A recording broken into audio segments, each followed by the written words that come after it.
A few moments later. This moment now, capture it, remember it, 'cause I don't know how it gets better than this. You take my hand and drag me head first, fearless. Assalamualaikum warahmatullahi wabarakatuh. Kami dari kelompok 3. Dalam video kali ini kami akan menjelaskan atau memaparkan materi mengenai main memory dan virtual memory.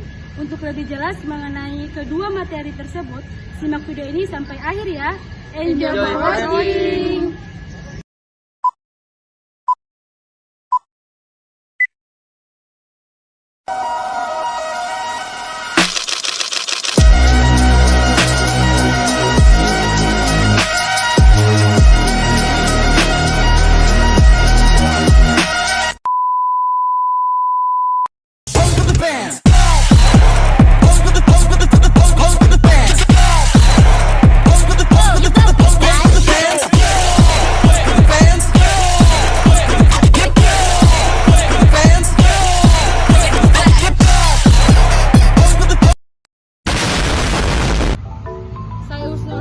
Dengan NIM 23044111204. Di sini saya akan menjelaskan mengenai pengertian dari main memory dan virtual memory. Apa sih itu main memory dan virtual memory? Yang pertama yaitu main memory atau manajemen memori. Manajemen memori adalah suatu kegiatan untuk mengelola memori komputer.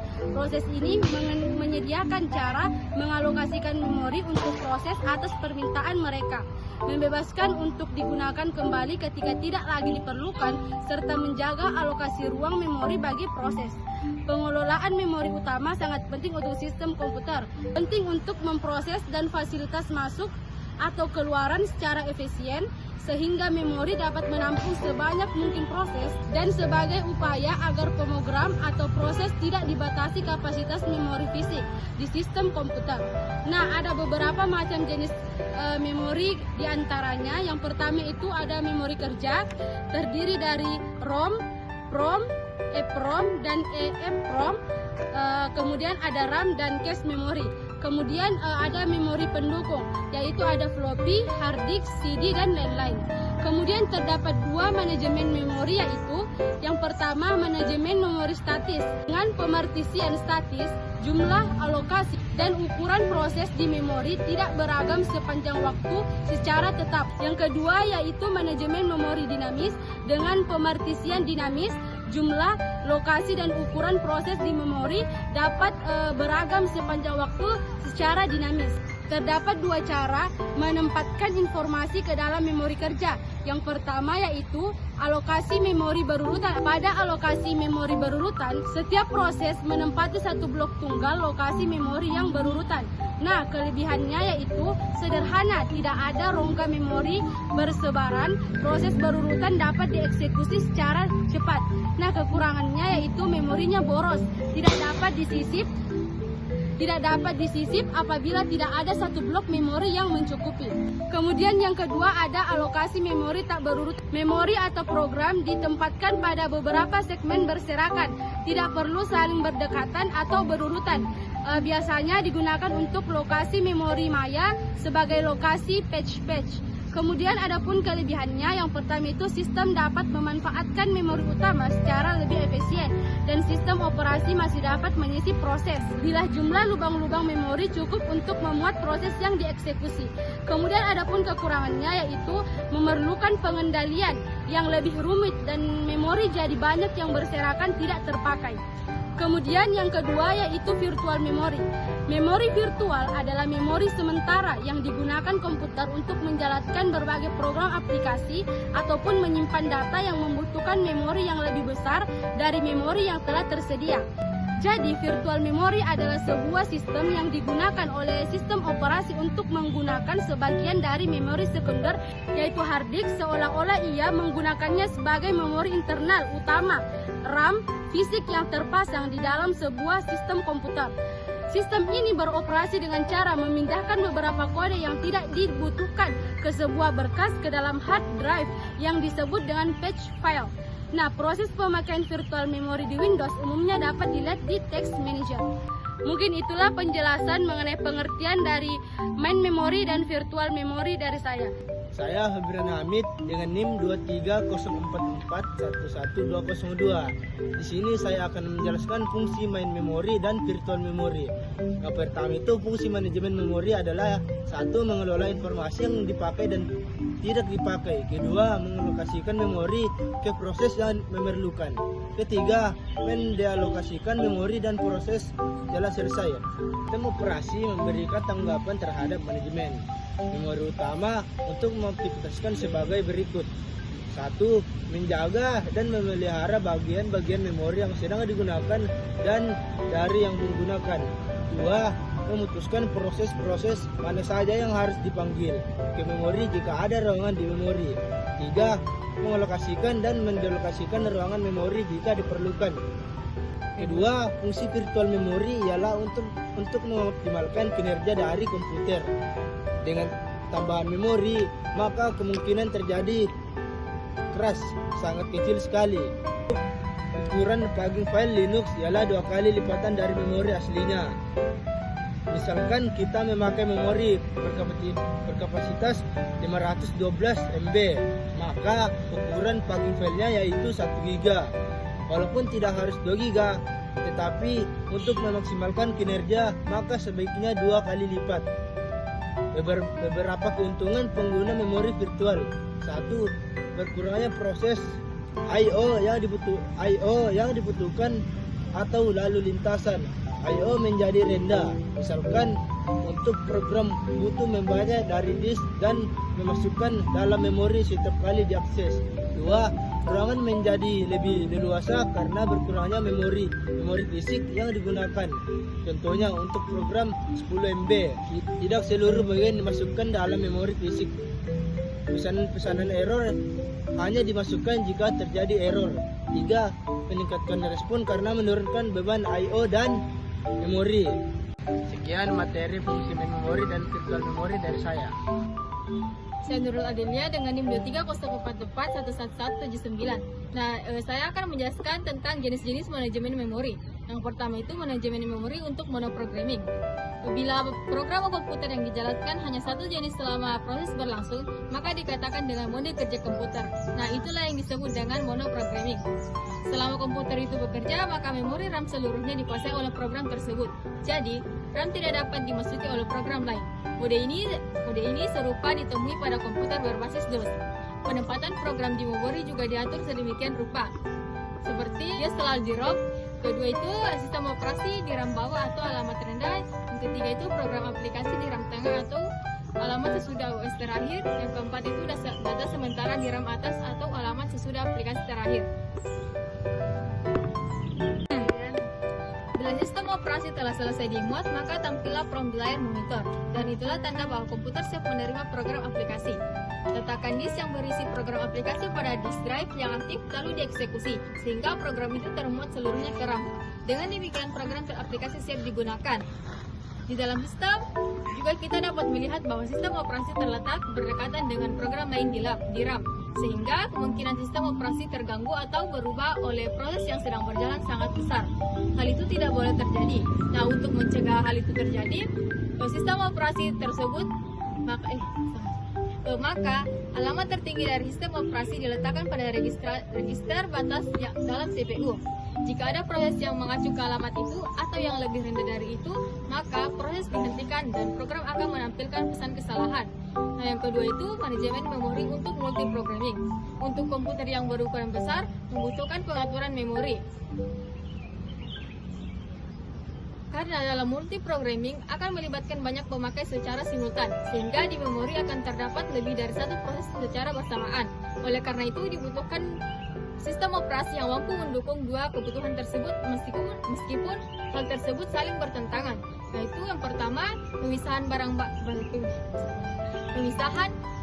ruang-ruang alamat dan pemakaian bersama memori. Multiprogramming berfungsi untuk mempermudah dua program aplikasi atau lebih dalam menggunakan prosesor. Manajer memori harus memaksakan isolasi ruang-ruang alamat setiap proses agar mencegah proses aktif atau proses yang ingin berlaku jahat mengakses dan merusak ruang alamat proses lain. manajer memori di lingkungan multiprogramming sekalipun melakukan dua hal, yaitu yang pertama proteksi memori dengan isolasi ruang-ruang alamat secara disjoint.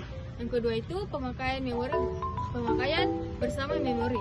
Dalam sistem operasi multiprogramming, pengaturan memori menjadi lebih kompleks atau rumit. Sistem operasi akan terus mencari bagian dari memori yang kosong untuk membuat proses yang baru, kemudian mengambil kembali memori saat proses sudah selesai. Tujuan-tujuan dari alokasi memori di sistem multiprogramming, yang pertama itu memungkinkan proses yang aktif berjalan sebanyak mungkin. Yang kedua, merespon dengan cepat permintaan memori yang diperlukan proses. Yang ketiga, mencegah perubahan yang tidak berhak pada setiap lokasi memori proses. Yang keempat, membuat alokasi dan pengalamatan memori dengan efisien. Dalam proses penanganan multiprogramming, sistem operasi menggunakan bagian memori yang sudah terpartisi dengan seimbang, dan pada masing-masing bagian tersebut dapat menggunakan oleh atau thread. Sistem operasi multiprogramming membagi setiap bagian dari memori untuk ditempati oleh proses, dan setiap proses tersebut diatur sesuai dengan kebutuhan serta tidak diizinkan untuk saling berintervensi satu dengan yang lainnya. Itulah tadi penjelasan tentang jenis-jenis manajemen memori. Saya Putri Diva Kaisya Akila dengan NIM 23044-11196.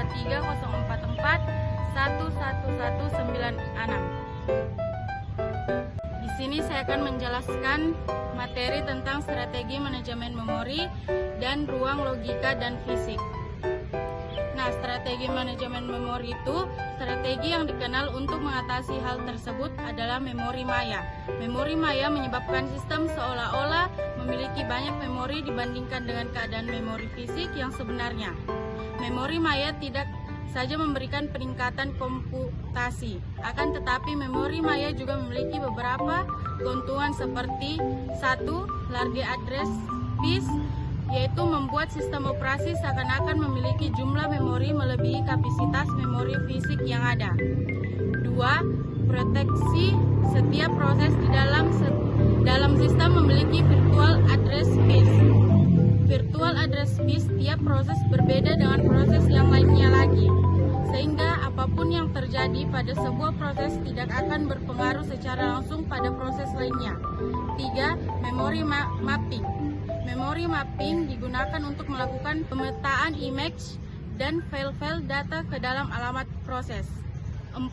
File physical memory allocation digunakan oleh manajemen memori untuk membagi penggunaan memori fisik secara adil ke setiap proses yang berjalan pada sistem. Selanjutnya, ruang alamat logika dan fisik. Alamat logika adalah alamat yang dibentuk di CPU, disebut juga alamat virtual. Alamat fisik adalah alamat yang terlihat oleh memori. Untuk mengubah dari alamat logika dan ke alamat fisik diperlukan suatu perangkat keras yang bernama manajemen unit. MMU adalah perangkat keras yang memetakan alamat virtual ke alamat fisik pada skema MMU. Nilai register relokasi ditambahkan ke setiap alamat yang dibangkitkan oleh proses user pada waktu dikirim ke memori. Sekian materi dari strategi manajemen memori dan ruang alamat logika dan fisik.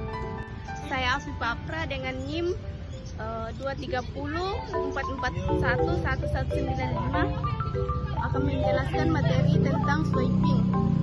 Sebuah proses sebagaimana telah diterangkan di atas harus berada di memori sebuah dieksekusi. Proses swiping menukarkan sebuah proses keluar dari memori untuk sementara waktu ke sebuah penyimpanan sementara dengan kapasitas yang dapat menampung semua salinan dari semua gambaran memori serta menyediakan akses langsung ke gambaran tersebut. Jika eksekusi proses yang dikeluarkan tadi akan dilanjutkan beberapa saat kemudian, maka ia akan dibawa kembali ke memori dari tempat penyimpanan sementara tadi. Ketika penjadwalan CPU akan mengeksekusi sebuah proses, ia lalu memeriksa apakah proses bersangkutan sudah ada di memori ataukah masih berada dalam penyimpanan sementara. Jika proses tersebut sebelum berada di memori, maka proses swiping akan dilakukan seperti yang telah dijelaskan di atas. Pada saat yang bersamaan, penjadwalan CPU akan mengalokasikan waktu untuk proses lain dalam memori. Hal yang menjadi perhatian adalah waktu kuantum harus cukup lama sehingga waktu penggunaan CPU dapat lebih optimal jika dibandingkan dengan proses penukaran yang terjadi antara memori dan disk. Teknik swapping rollout roll-in menggunakan algoritma berbasis prioritas di mana ketika proses dengan prioritas lebih tinggi tiba, maka memory manager akan mengeluarkan proses dengan prioritas yang lebih rendah serta proses dengan prioritas yang lebih tinggi tersebut. Saat proses dengan prioritas yang lebih tinggi telah selesai dieksekusi, maka proses yang memiliki prioritas lebih rendah dapat dimasukkan kembali ke dalam memori dan kembali dieksekusi. Sekian materi swapping dari saya. Saya Sinitya dengan NIM 23044111177. Di sini saya akan melanjutkan materi swapping. Swapping, sebagian besar waktu swapping adalah waktu transfer. Sebagai contoh ilustrasi, sebuah proses pengguna memiliki ukuran 5 MB, sedangkan tempat penyimpanan sementara yang berupa hard disk memiliki kecepatan transfer data sebesar 20 MB per detiknya. Maka waktu yang dibutuhkan untuk mentransfer proses sebesar 5 MB tersebut dari atau ke dalam memori adalah sebesar 5.000 KB atau 20.000 kbps sama dengan 250 ms. Perhitungan di atas belum termasuk waktu latensi, sehingga jika kita asumsikan waktu latensi sebesar 2 ms, maka waktu swap adalah sebesar 252 ms. Karena terdapat dua kejadian di mana satu adalah proses pengeluaran sebuah proses dan satu adalah proses pemasukan proses ke dalam memori, maka total waktu swap menjadi 252 ditambah 252 sama dengan 504 ms. Agar teknik swapping dapat lebih efisien, sebaiknya proses-proses yang di-swap hanyalah proses-proses yang benar-benar dibutuhkan sehingga dapat mengurangi waktu swap. Oleh karena itu, sistem harus selesai mengetahui perubahan apapun yang terjadi pada pemenuhan kebutuhan terhadap memori. Disinilah sebuah proses memerlukan fungsi sistem call, yaitu untuk memberitahukan sistem operasi kapan ia meminta memori dan kapan mengoperasikan ruang memori tersebut. Jika kita hendak melakukan swap, ada beberapa hal yang harus diperhatikan. Kita harus menghindari menukar proses dengan MK yang ditunda. Asumsinya operasi MK tersebut juga sedang mengantri di antrian karena peralatan MK-nya sedang sibuk. Contoh, jika proses P1 dikeluarkan dari memori dan kita hendak memasukkan proses P2, maka operasi MK juga berada di antrian akan mengambil data ruang memori yang dibebaskan P1 tersebut. Masalah ini dapat diatasi jika kita tidak melakukan swap dengan operasi MK yang tertunda. Selain itu, pengeksekusian operasi MK hendaknya dilakukan pada level sistem operasi. Tiap sistem operasi memiliki versi masing-masing pada teknik swapping yang digunakannya. Sebagai contoh, pada Unix, swapping pada dasarnya tidak diaktifkan, namun akan dimulai jika banyak proses yang membutuhkan alokasi memori yang banyak. Sekian materi swapping dari saya. Saya Ina Sarah dengan NIM 23044111198. Di sini saya akan menjelaskan materi tentang memori virtual pada Windows dan memori virtual pada Linux. Memori virtual pada Windows, pada komputer kita jumlah memori yang tersedia adalah jumlah antara memori fisik atau RAM dengan virtual memori. Virtual memori adalah sebuah posisi pada hard disk yang di-set menyerupai RAM oleh sistem. Virtual memory merupakan ruang penyimpanan sederhana yang digunakan untuk menjalankan program yang membutuhkan memori yang lebih besar dari memori fisik. Memori berupa file yang bernama file size yang diset hidden oleh Windows. File ini disebut package file yang digunakan untuk menampung program dan data yang tidak cukup di memori fisik. Virtual memori yang lebih lambat daripada memori fisik dan pengguna yang terlalu banyak dapat menurunkan kinerja sistem. Adapun konsep virtual memori pada Windows, yang pertama itu memisahkan antara user logical memory virtual dengan physical memory. Yang kedua itu logika address pada program dapat lebih besar dari alokasi memori fisik yang diberikan. Yang ketiga itu hanya sebagian kecil dari program yang harus berada di memori untuk dieksekusi. Yang keempat itu terdapat mekanisme untuk melakukan alokasi dan dealokasi pakai spek, swag, out, dan in sesuai dengan kebutuhan referensi program. Yang kelima itu terdapat bagian dari disk penyimpanan sisa pack program yang sedang dijalankan di memori. Adapun virtual memory dapat diimplementasikan melalui yang pertama itu demand pegging, menerapkan konsep pemberian halaman pada proses. Yang kedua itu demand segmentation, lebih konsep diterapkan ukuran segmen yang bervariasi. Yang terakhir itu virtual memory pada Linux. Memori fisik dan memori virtual dibagi menjadi bagian-bagian yang disebut pack. Pack ini memiliki ukuran yang sama besar. Tiap pack ini mempunyai nomor yang unik, yaitu packramen nomor VFN. Untuk setiap instruksi dalam program, CPU melakukan mapping dan alamat virtual ke memori fisik yang sebenarnya. Jadi, kesimpulan Materi pada hari ini adalah memori adalah pusat dari operasi pada sistem komputer modern yang berfungsi sebagai tempat penyimpanan informasi, harus diatur dan dijaga sebaik-baiknya. Memori adalah array besar dari word atau byte yang disebut dengan alamat. CPU mengambil instruksi dari memori berdasarkan nilai dari program counter.